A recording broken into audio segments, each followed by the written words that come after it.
think that there is still a huge issue in the funding system of you're more likely to get funding if you know people. Yeah. But so what we are seeing in terms of trend, I think, is that the organisations that are successful are the ones that are really good at diversifying the income streams. Supporting social entrepreneurs has the most incredible potential to really change our society for the better. Mary Rose GUNN is the founder and CEO of the Fore, the UK's only venture philanthropy fund dedicated to backing the best small charities and social enterprises. The Fore helps exceptional grassroots solutions to social and environmental challenges scale to nationwide impact. Mary Rose is known for her entrepreneurial mindset and ability to build organisations from the ground up. Her experience spans strategy, fundraising, governance, program design, and communications.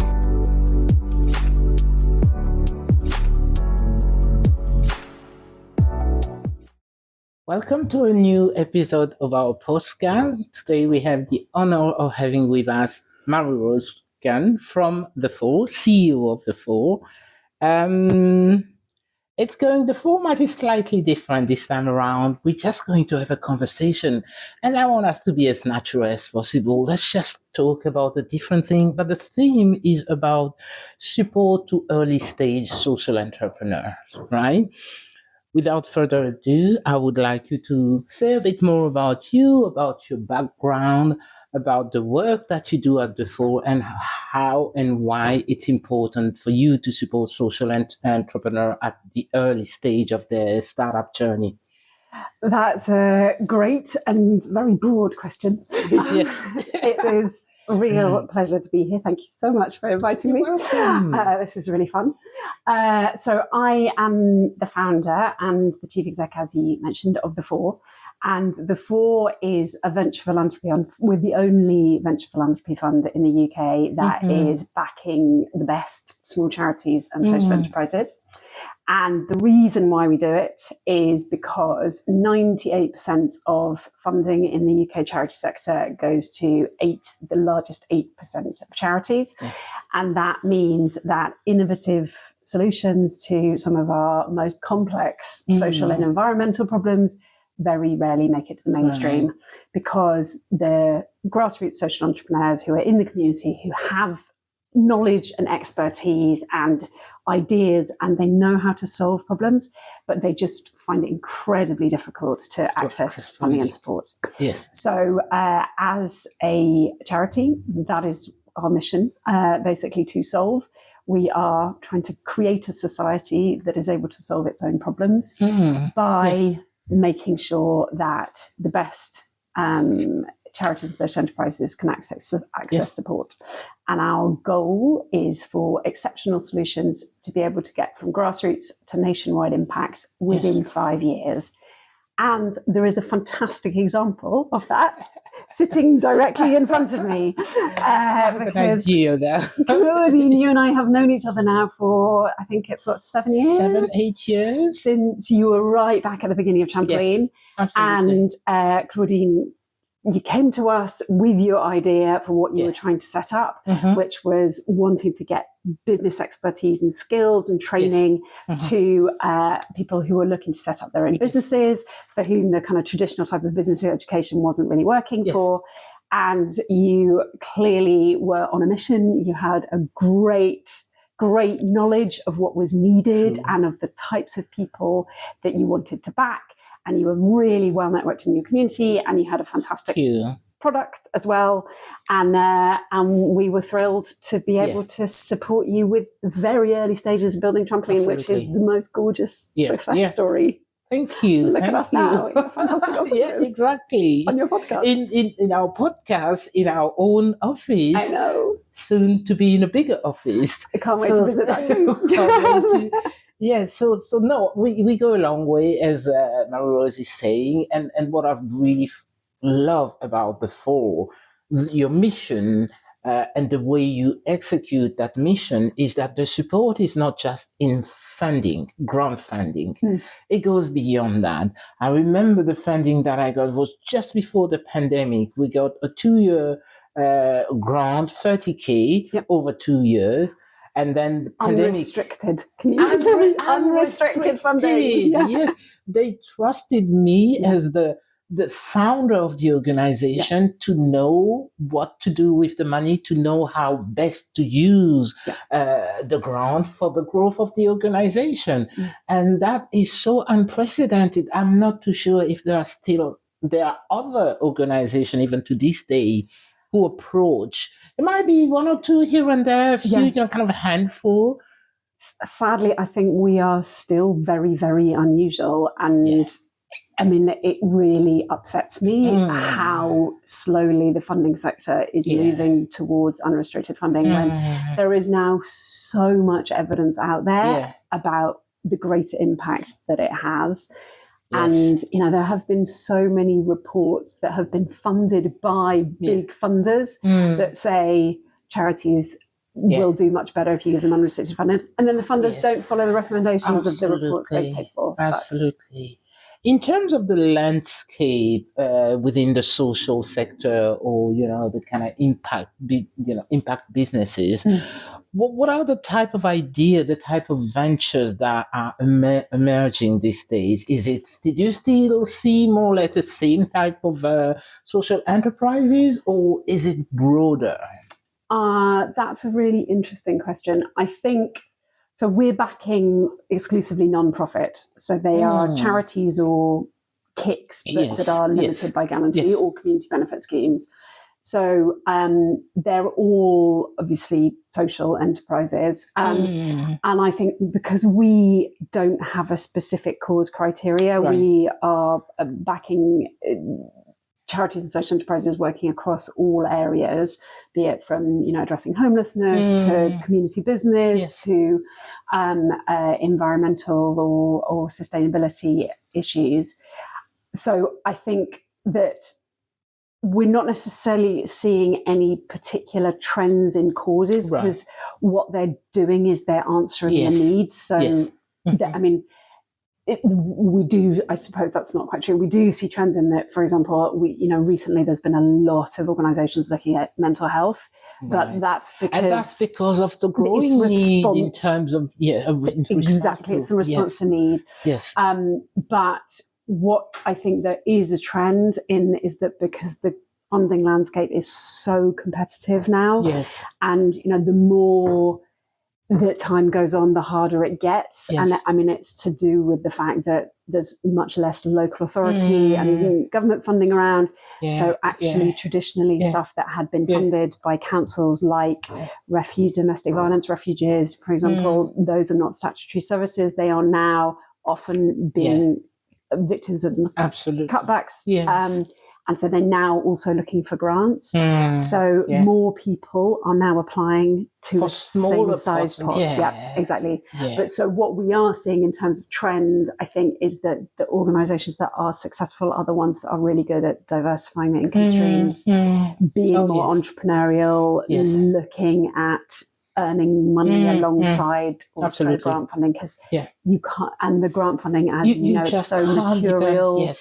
They might say yes, they might say no. You never quite know. You don't get feedback from most of it. So it's really difficult to build up your financial sustainability on grant funding. It's almost impossible. It's almost impossible. What we're finding. It's good to have that option for a time. That's what I always tell social entrepreneurs. Think about it for a time as you're growing, as you're launching, but then think about diversifying your product as well. Absolutely. So that's really important. So from your experience, what are the most common pressing challenges faced by early stage social entrepreneurs?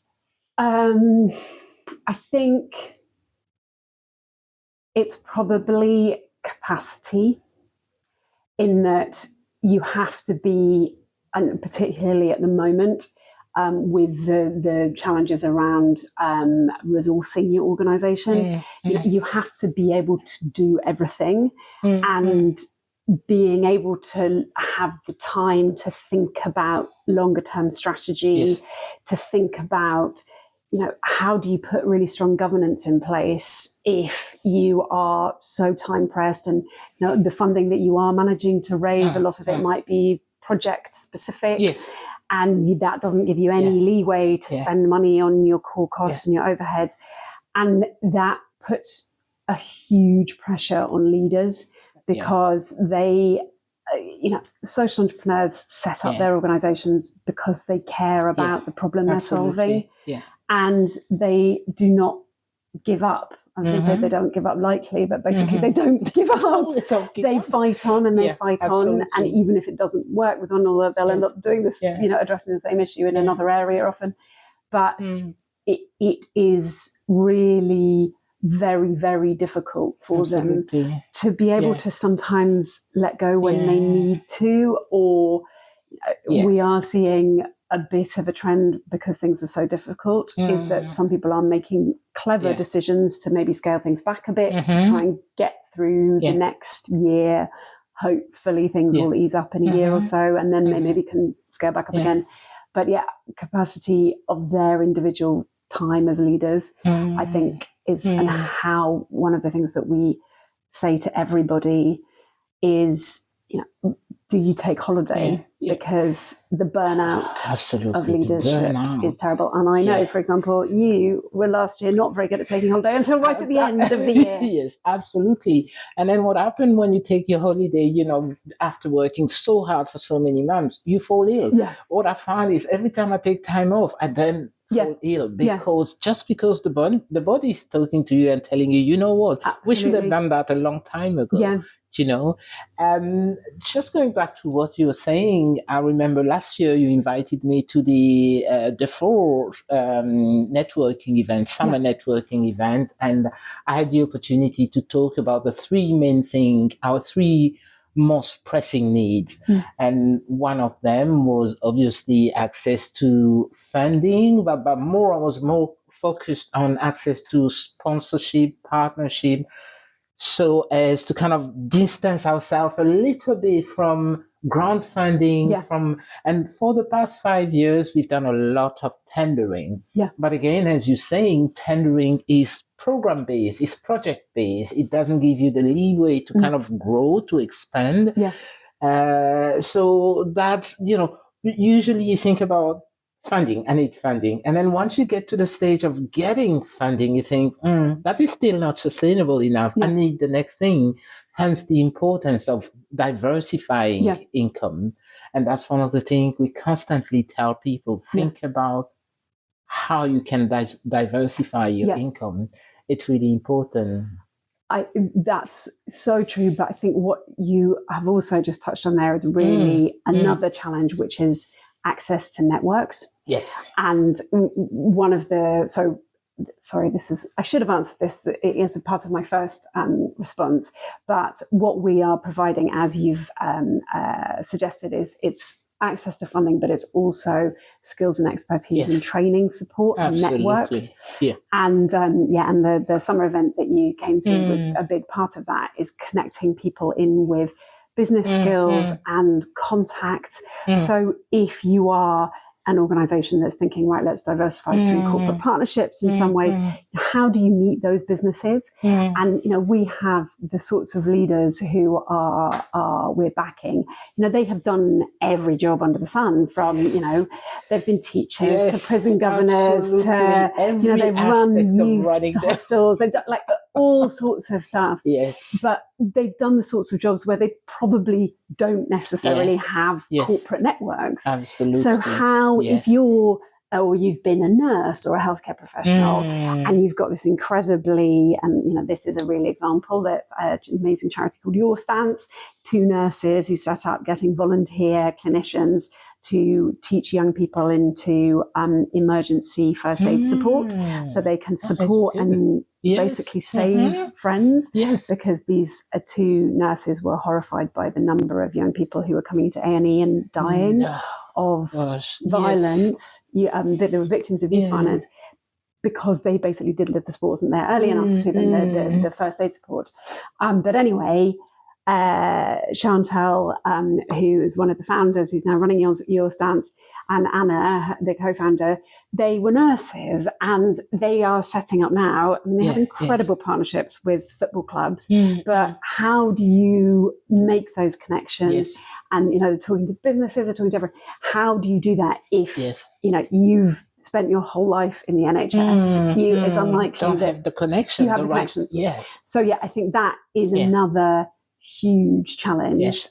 And it's one that I know you're trying to solve at Trampoline, but also we are doing a lot of work trying to solve and trying to build out with our particular mission of the sort of ability to elevate these exceptional solutions to get broader impact. And absolutely. And I think you've kind of touched upon some of my, part of my next question, how typically the Fore would mitigate some of those challenges and issues. But what I want to find out is how important is it for the Fore to do both advocacy work, but also work toward promoting policy changes while at the same time supporting providing funding, supporting social entrepreneurs? I think that's the sort of question my board are grappling with at the moment. For what it's worth, from my perspective, I think because there's no one else really doing what we do, so I see our role as being a kind of vital first step on accessing the funding arena, as it were, from the grassroots, from the community, is basically almost impossible. You need some kind of leg up, as it were, and a step to get into that funding arena, because most of the people in the funding arena don't really reach down to find people in the grassroots. So I see our role, and where we can really have massive potential for kind of nationwide impact, is on being that vital step between the grassroots and the funding arena. And that, I think it probably should be philanthropic capital. Government, they're never really going to, it's too early stage stuff with funding. You can't use taxpayers' money for untested stuff. So I'm not sure that government would really ever fund it. So in terms of changing government policy, I don't see that as our role, but helping the people that we are backing that have the potential with their solutions to change government policy. I want us to be able to do more of that connection. So, for example, I was thrilled that we were able to introduce you to somebody in the Department for Business and Trade. I couldn't remember what it's now called. And you are now talking and influencing and being a true voice of experience in a world where, I'm sure they have lots of people who are very high level, entrepreneurs who run enormous businesses, but do they really understand what it's like to encourage entrepreneurship on the ground? And for us, I see it now as being one of our real priorities going forward, is how can we build out our networks so we can introduce more of our social leaders, social entrepreneurs and leaders into those sorts of environments. So it's because it's not just from our perspective, we don't just want every charity or social enterprise that we back to scale. That's not necessarily how they not everyone should wants to scale. But if they are brilliant examples of what they're doing in their specific context, they should be sitting on a round table as a brilliant example, so other people can learn from them. Absolutely. So we are definitely going to be prioritizing how we can make it easier for, I've known you 7 years and we finally made one hopefully useful introduction. No, I hope wasn't fast. We've made others. So many more. But also into the kind of government sphere. Yes, absolutely. But I would like us to have been able in the future to do that for you within a year or within a couple of years. So we're just accelerating those sorts of connections. And I suppose it's not overnight kind of job. It takes time. It takes you to know the entrepreneur, the social entrepreneur. It takes for you then to make the connection with the relevant government department on, So, but I think advocacy always takes time anyway. So, but that was good. It was about how we could facilitate access to finance or even access to banking for some of our startup. And we sat, they listened, and hopefully there's going to be a follow-up support from that. So that was really good. I mean, that is such a brilliant story for us. That's wonderful. And absolutely, it was such a good story. What we're trying to do from our side now, instead of just me as the founder, to go to all these places, because there have been more and more calls. I suppose when you grow and you grow well, and people are kind of like the stuff that you're doing, there are always recommendation. So instead of me being in all these platforms in all these kind of arenas, we're trying to set up an advisory board made up of some of our alumni, some of our current service users, some of our staff, mainly from the programming team, who can then take on the role of advocacy. So it's not just me, and I think it should be about them talking about their issues. That's fantastic. So when people say, "Oh, Claudine, can you come and talk about this? We want an expert in this." You can say, "Oh, I'm a bit busy." That's such a brilliant idea. Absolutely. Duplicating yourself. Duplicating myself, cloning myself. It doesn't have to be me everywhere. Otherwise, you just spread yourself so thin and it never ends. Absolutely. And, that's going back to my capacity burnout point is, absolutely. It's really tough. That's a brilliant idea. Yeah. We need to share that with more of our others and say, so let's talk a bit more about those challenges, barriers, and gaps. From our work, what we do here at Trampoline, for those who do not know, we provide business incubation support to startup and social entrepreneur mainly from minoritized communities from 0 to 24 months, right? And from the work we do with them, we know the challenges that they face on a regular basis. These include lack of access. It could be lack of access to information, to funding, lack of mentorship, lack of capacity building support, lack of resources at very early stage. So how can people working within the social sector space come together to improve access to all these things?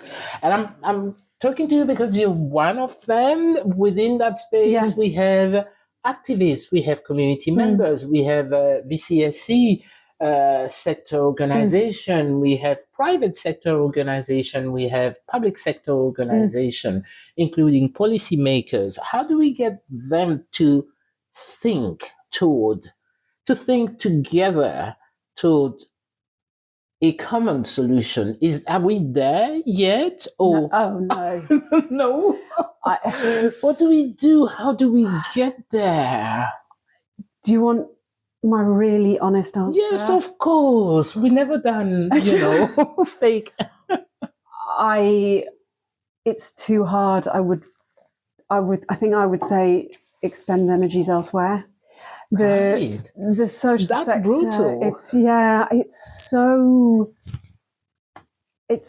It's so difficult. There are so many different agendas pulling people in different directions, and actually, with what you're doing, and I mean, you're supporting both commercial startups and social enterprises.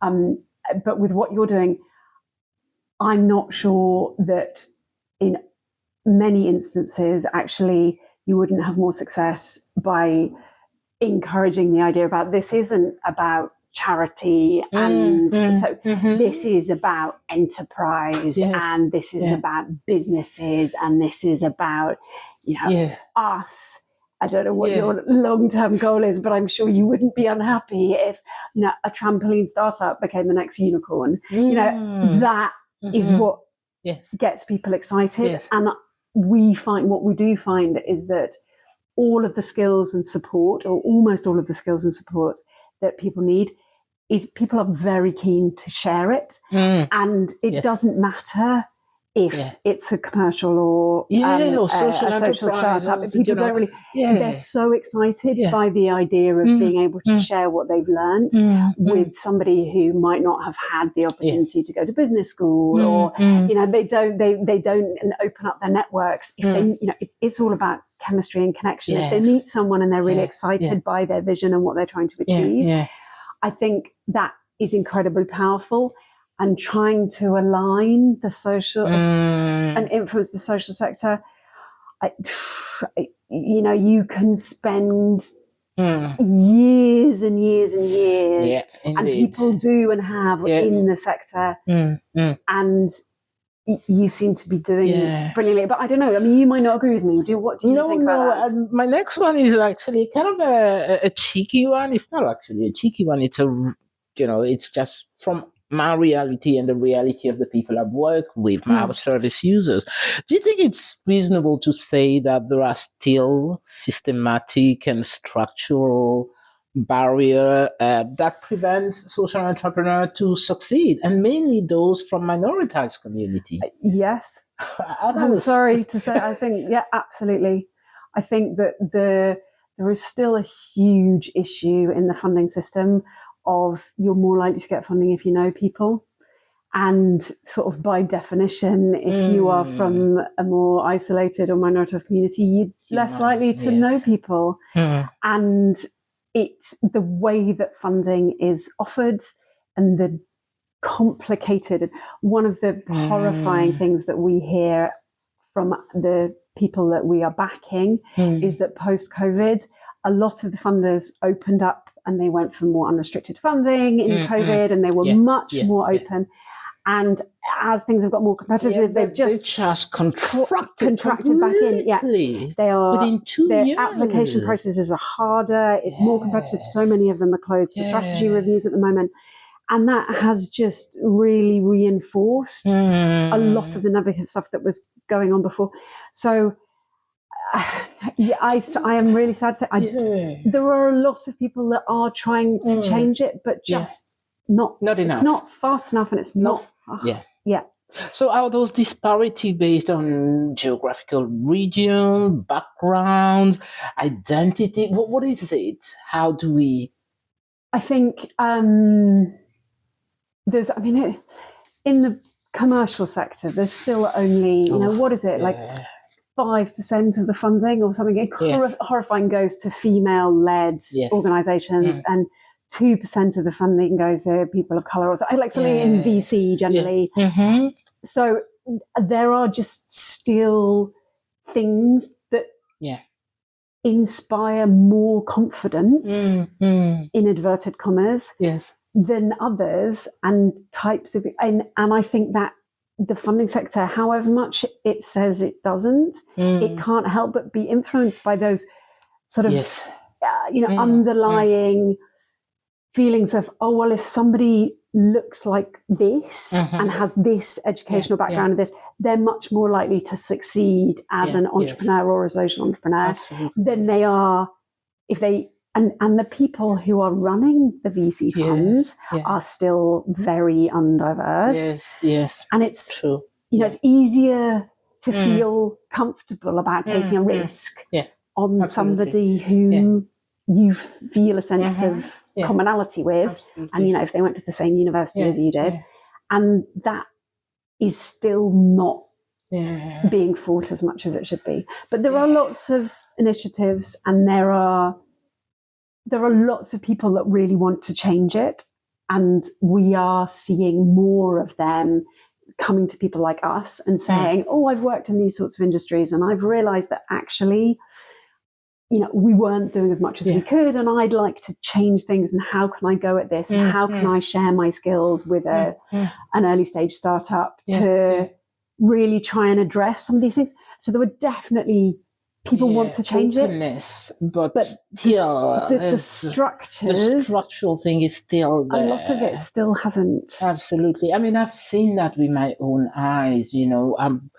I could have a young or middle-aged male, white male, called John Smith, and I would have someone else with,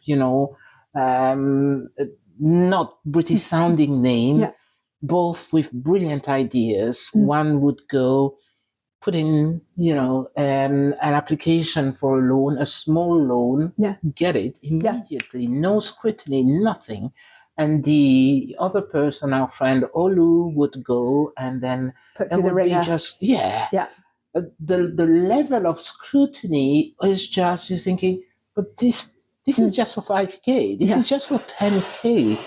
Why so many questions? And then at the end of the process, it's a no. Yeah. Right? And even something as simple as people being able to open a bank account. Yeah. They just can't do it. And going to that round table about access to funding, we had so many, kind of same type of story we shared. But what kind of surprises me is that leaders in the community sector, people working with minoritized community, we are all aware of that. Yeah. But then when you share those stories in some spaces, people are really surprised. Yeah. I think I wonder, where is the disconnect? I think that people it's very easy to exist in your own ecosystem and not realize what it, and your example there of sitting on this round table with a whole load of leaders from British retail banks and international banks, and then being surprised by that is kind of an example of that. Is that, in their space they are like, but we've got really strong, with like systems in place in the organisation to make that not happen. And they're like, but and I really believe in this as the leader. Why is it not filtering through? And then it takes people to investigate properly, and for them to hear from somebody like you who is on the ground, who is saying, but the reality is totally different from what, because they're like, but in our company report, we say this stat. Like, but we have a head of diversity who is from that. Absolutely.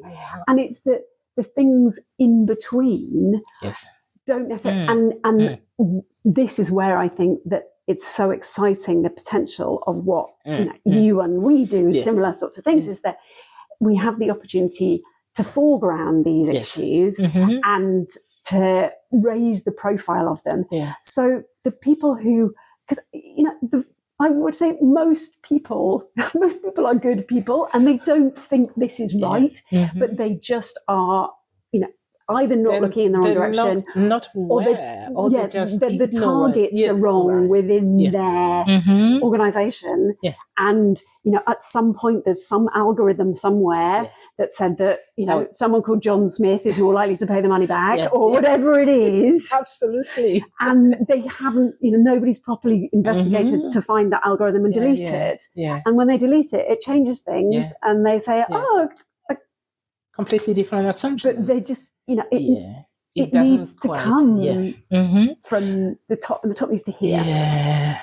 Let's talk about the role of sport. Let's see the type of, from your experience, and you do so much in that, in that respect. What is the type of support that actually makes a difference?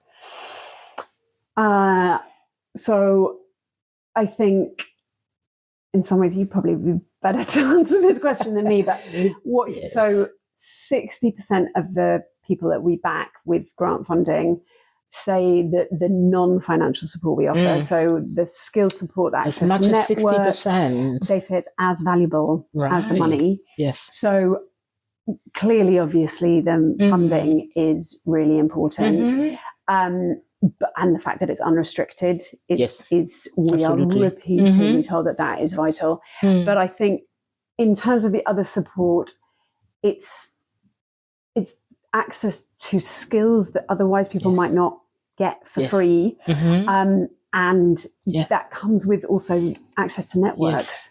because it's an amazing way for any leader of a small business or a small charity or a social enterprise to meet people is to say, oh, could I come and pick your brains about this? Absolutely. Because most people will say yes. Peer support has got such a strong value. Yeah. It adds so much to the work that we do. Absolutely. And the moment that you build a connection with somebody, things can grow. Yeah. So I don't know if it's this one, the next one is for you, but what do you think the long-term benefit of investing in early stage social enterprises or ventures are in general? I mean, they're huge, the long-term benefits. It's all about in creating a stronger economy where you have got, talent from any kind of level of economic level of society has the ability to succeed. So, it's about growth of the economy. It's about social justice, because if some people are shut out of the sort of funding system and can't access the investment, whether it be, the sort of investment we're doing, the grant funding, or what you're doing with connecting your leaders to other sorts of capital as well, loans and business investment. We don't live in a just society, and fundamentally it's about making people happier. Because absolutely. If we live in a society where it's possible for anybody to be enterprising, it's possible for anybody to succeed, everyone will feel like there is agency. Absolutely. And people, there is point in doing something because things do change. Yeah. And the government, the power that be, or whatever, they don't hold all the solution. And I believe in an economy, in a society where answers come from grassroots. Couldn't agree with you more. Because we know we've been there, we've been through the mill, we know exactly. And, my next question was about asking you if you could give an example of a social enterprise that you've helped. But I think I can answer that myself. Trampoline was born from the desire, from the need of me not finding the support that I needed to set up ventures. I set up different ventures before. I set up a charity for a charity. Support was out there. It was available. All you needed to know was to go to the CVS, the local CVS, and you get the support. But when it came to setting up a social or commercial venture, that's where it got really difficult. Some of those agencies, you go there and the entry point is so high. They ask you to start by writing a 20-page business plan. And you're thinking, but that's why I need you guys. And I might not even need a business plan because, I just want to make it past the first 12 months first, and then we'll see. A business plan is a strategic document, So it really was about, okay, this was my experience. Let me do something to help people. I was fortunate enough because my background is in accountancy and finance. I've done management. So I had those skills. I just thought, let me just pull together all my existing skill and see how we could help other people do that. So, I think the answer is that getting that first grant from the Fore for 2 years, and then moving on into the pandemic, getting an additional 5K to make us, online, so we could deliver everything online. That was a brilliant idea. Otherwise, we would have just shut down. We would have completely. It was your idea. Yeah. we gave you a bit of money, but I'm not going to claim that was our idea.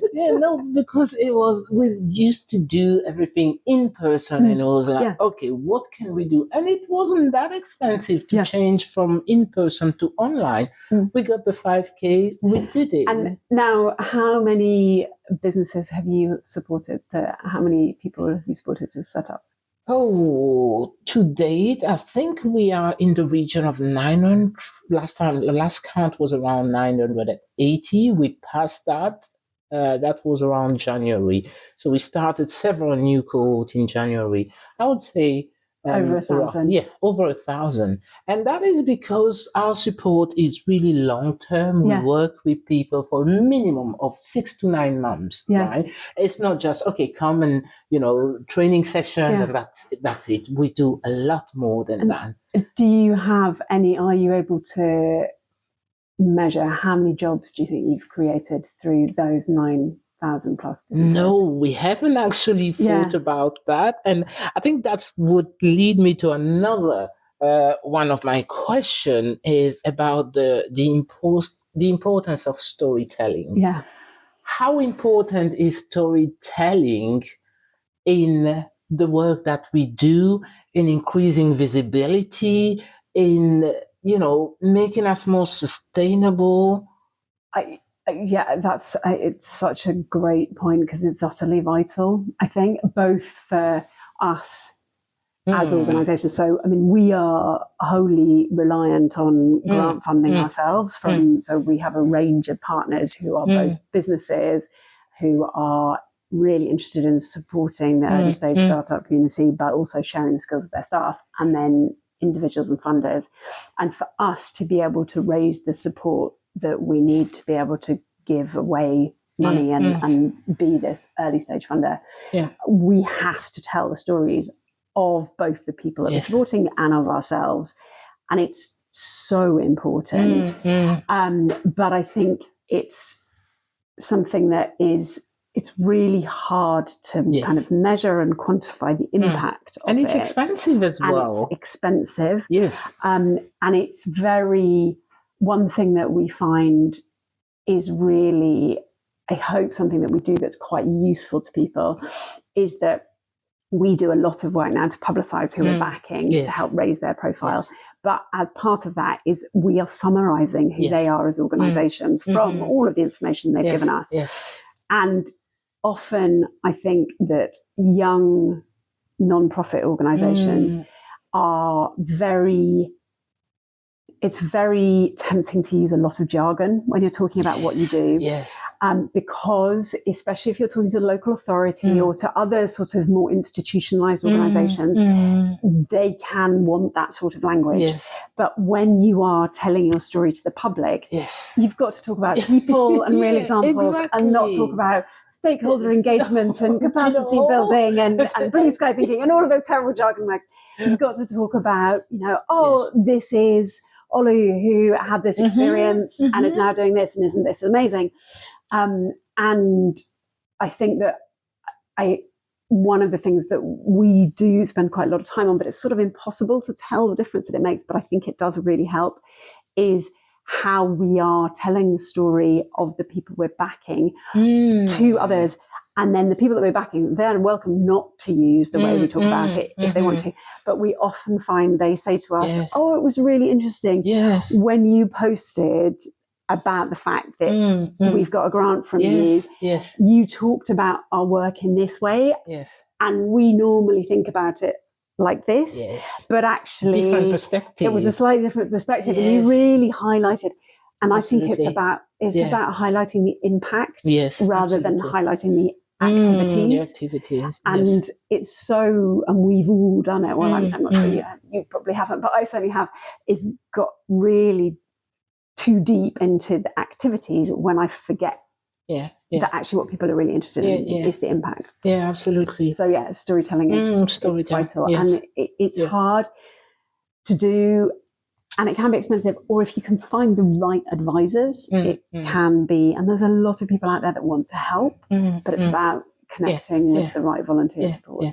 We had our first social impact report last year, and before you go, I'll remind Jay to give you a copy of it. I don't know if you've had it before. I think I've seen it online, but I'd love a copy. Right, okay, we'll give you a copy. But that was the exercise of compiling the impact report in itself was quite heavy in terms of how to pull in. Luckily, I have Niraj, who's really great at monitoring and evaluation, and we work with a couple of external people who were able to pull everything together.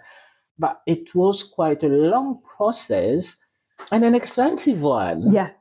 It's hard work, and that's something that I think we try and really advocate for. Is that when we focus one of our values. So our 3 values are: we back social entrepreneurs as experts, we use the best business expertise, and we focus ruthlessly on impact. And that's both our own impact, but also the impact of the charities and entrepreneurs. But having said that, though, it totally depends on the stage you're at. And as you've said, it can be really expensive to do really strong impact reporting. And you are now a multi-million pound organisation, and you need to do that because, that's what's expected of you.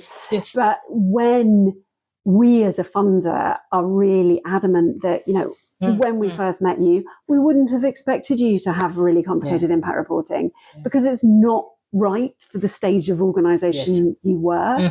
And a lot of we provide a lot of support and training around how to measure impact in a kind of age appropriate way, development stage appropriate way.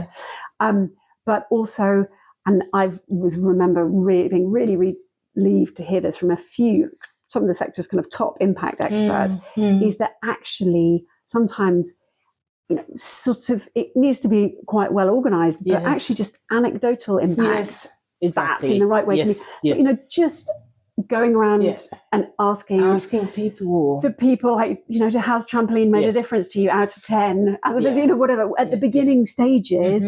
And even, we say to people, look, when you're really early on, impact can be, we have a waiting list of people because everyone recommends us to their friends, and now and you're clearly doing something right. And, that's not going to be able to be your impact measure forever, but that at the in very itself at the beginning that's what you that is showing that what you're doing is good, absolutely, and is needed and is meeting demand, basically. So we really kind of try and balance that thing of need to show that you're making a change, and you're not running community workshops for people and no one's coming to them, but you also you need to be realistic about what you're capable of doing when you'll be a really small team, and you can't suddenly turn certain data into exactly. You can't do everything. Right, so I have one for you here, which is more of a call to action.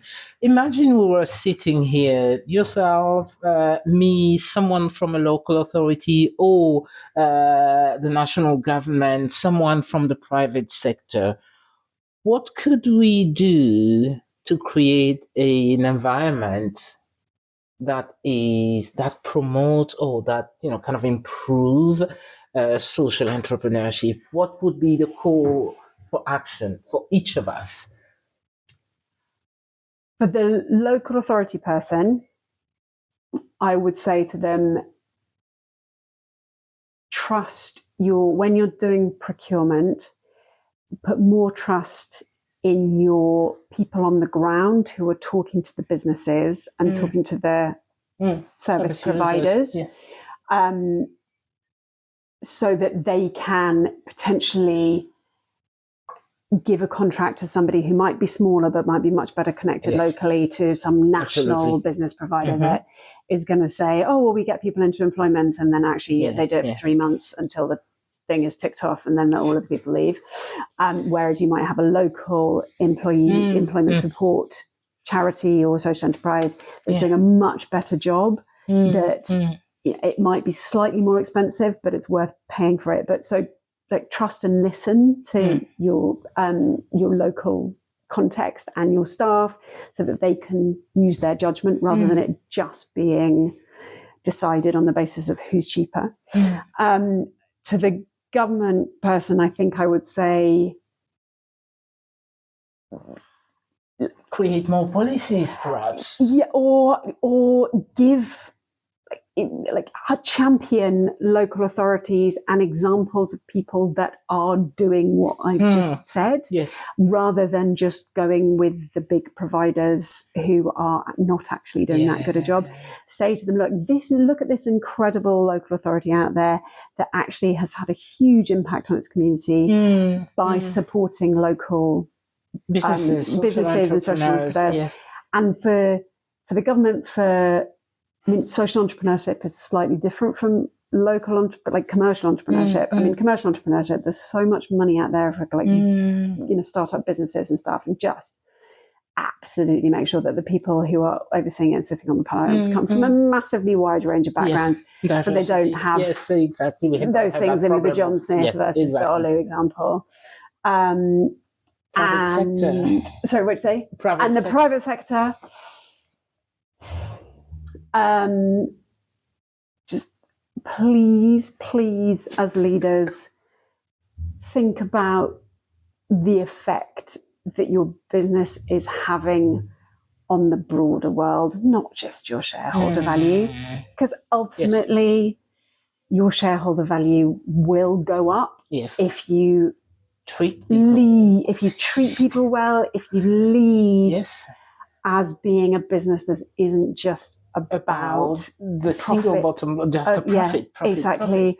And if you do, then that will mean that you put genuine, not the tick box, not CSR, marketing in brackets, policies in place. You will genuinely encourage your staff to share their skills, give back.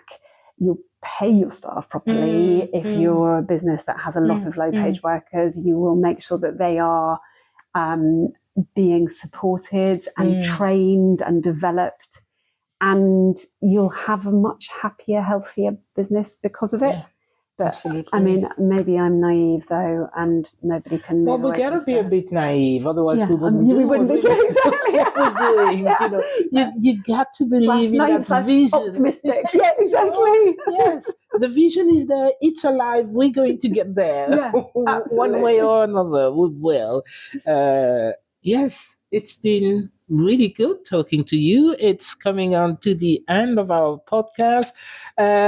So if we had to recap, if you had to have some takeaway points, 3 of them, what would you say about this conversation we've had about supporting social entrepreneurs?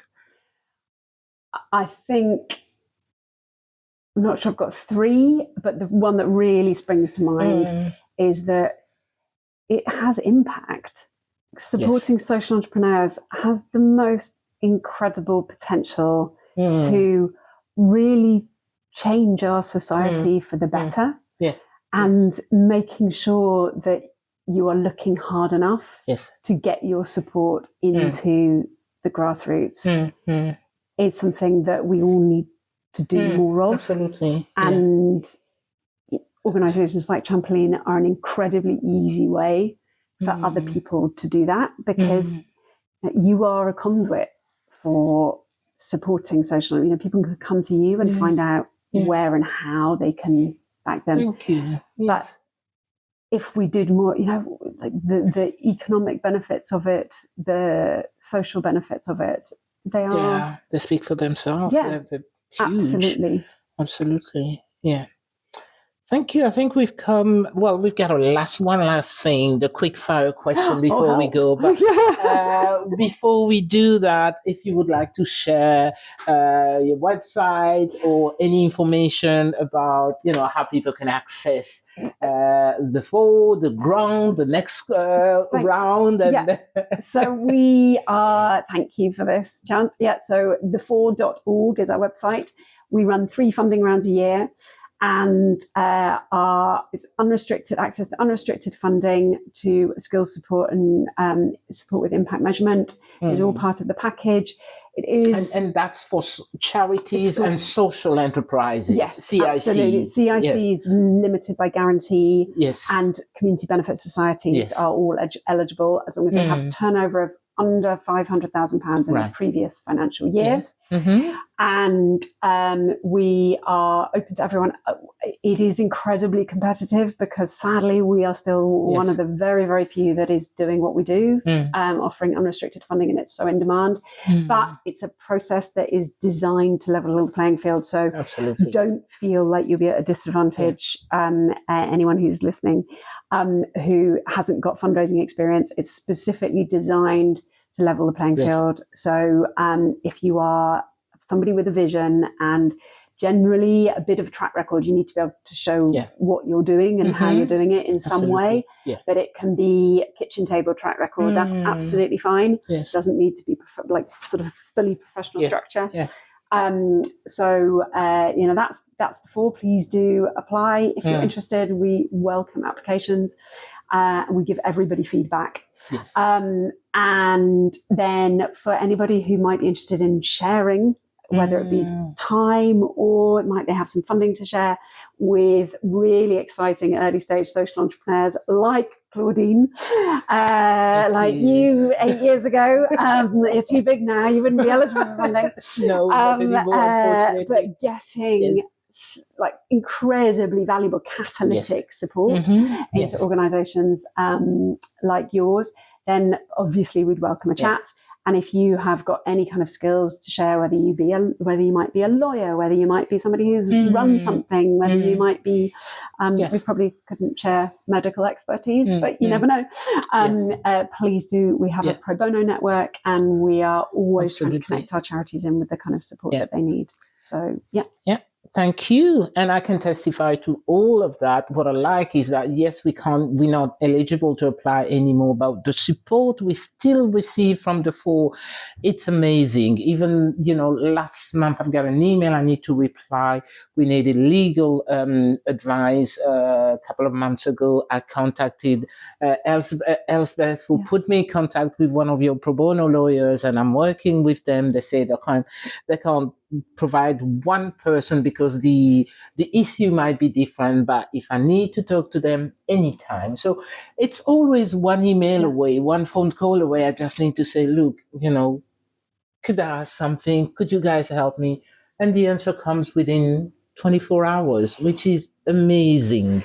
And being part of the ecosystem, the network, you never really leave. No. Yes, exactly. No, like it is once you're in the family. That's it. You don't have, you don't have to talk to us if you don't want to. But you always come back one way or another. Always welcome. So that's really, really good. Thank you for listening. We still have our quickfire questions, but I'd like to thank everybody for listening. I would like to thank Mary Rose for your time. I know you're extremely busy, but you took the time to come and, chat with me. It's really lovely to be in your gorgeous offices. Trampoline, if you want to get in touch with us, it's Trampoline, www.trampolinecic.org. All information on our website. And on our website, you also have information about our upcoming Enterprise Hub, the Enterprise Hub. You've heard a little bit about it, but next month I'll make sure to sit down here with Jay or someone else to talk about that as well.